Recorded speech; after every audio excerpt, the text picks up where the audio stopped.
ജീവിതത്തിൽ പല കുറവുകളുണ്ടെങ്കിലും എല്ലാവർക്കും ആവശ്യത്തിൽ കൂടുതൽ ഉള്ള ഒരു സ്വഭാവ ഗുണമുണ്ട്.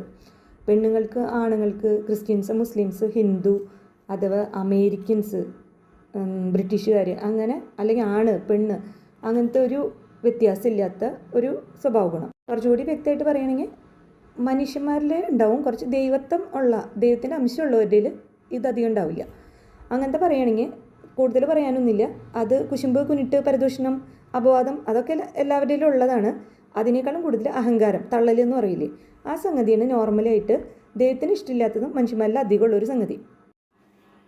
അഹങ്കാരം ഉള്ളതുകൊണ്ട് എന്തെങ്കിലും പ്രശ്നമുണ്ടോ, എന്താണ് അതിനുള്ള ശിക്ഷ അല്ലെങ്കിൽ ഓഫർ ചെയ്തിട്ടുള്ളൊരു സമ്മാനം ഉണ്ടല്ലോ, അതെന്താണെന്ന് നമുക്ക് നോക്കാം. അഹങ്കാരി, ഞാൻ നിനക്കെതിരാണെന്ന് സൈന്യങ്ങളുടെ കർത്താവ് അരുളി ചെയ്യുന്നു. ഞാൻ നിന്നെ ശിക്ഷിക്കുന്ന ദിവസം ആസന്നമായി. അഹങ്കരിക്കുന്നവൻ കാൽ തട്ടി വീഴും. സംഭവം നമ്മൾ കേട്ടിട്ടുള്ളത് തന്നെയാണ്. Pride goes before a fall എന്നുള്ളൊരു പ്രോവർബ് നമ്മൾ നോർമലി കേൾക്കാറുള്ളതാണ്. മനഃപൂർവ്വം തള്ളന്തല്ല. രാവിലെ എണീക്കുമ്പോൾ തന്നെ ഇന്ന് 2 തള്ളു തള്ളണം, ഇന്ന് 4 തള്ളു തള്ളണം എന്നും പറഞ്ഞിട്ട് എനിക്ക് വന്ന് സ്കൂളിലും ഓഫീസിലൊന്നും പോണവരല്ല. പിന്നെ എങ്ങനെ ഇതൊക്കെ നമുക്ക് വരണേന്നുള്ളത് നമുക്ക് നോക്കാം. ഇത് പുതിയ നിയമത്തിൽ യോഹന്നാൻ്റെ പുസ്തകത്തിൽ പറയുന്നുണ്ട്. 12-ാം അധ്യായം 43-ാം വാക്യത്തിലാണ് അതിൻ്റെ എക്സ്പ്ലനേഷൻ വരുന്നത്. ആ മഹത്വത്തെക്കാളധികം മനുഷ്യരുടെ പ്രശംസ അവർ അഭിലേഷിച്ചു. പ്രവൃത്തി ചെയ്യുമ്പോഴും മനുഷ്യരുടെ ഒരു അപ്രീസിയേഷൻ കിട്ടണം എന്ന് വിചാരിച്ച് ചെയ്ത് കഴിഞ്ഞാൽ അപ്പം അത് അഹങ്കാരമായിപ്പോയി.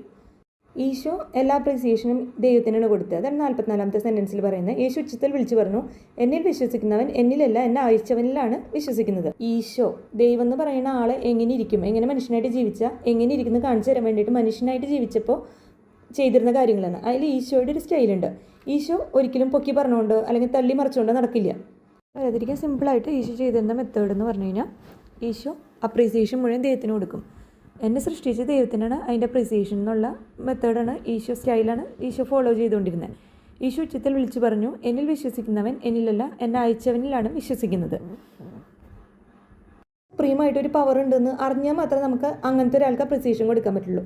അപ്പോൾ നമ്മൾ ആദ്യം തന്നെ അങ്ങനെ ഒരു ഗുഡ്നെസ്സിന് ഒരു പവർ ഉണ്ട്, ഒരു പോസിറ്റീവ് എനർജി ഉണ്ട് എന്നുള്ളത് വിശ്വസിക്കുകയാണെങ്കിൽ നമുക്ക് ഈ പറഞ്ഞത് പ്രാക്ടിക്കലി ചെയ്യാൻ എളുപ്പമാണ്. നമ്മളൊരു ദൈവം എന്ന് പറയുന്ന ഒരു പോസിറ്റീവ് എനർജി ഉണ്ട്.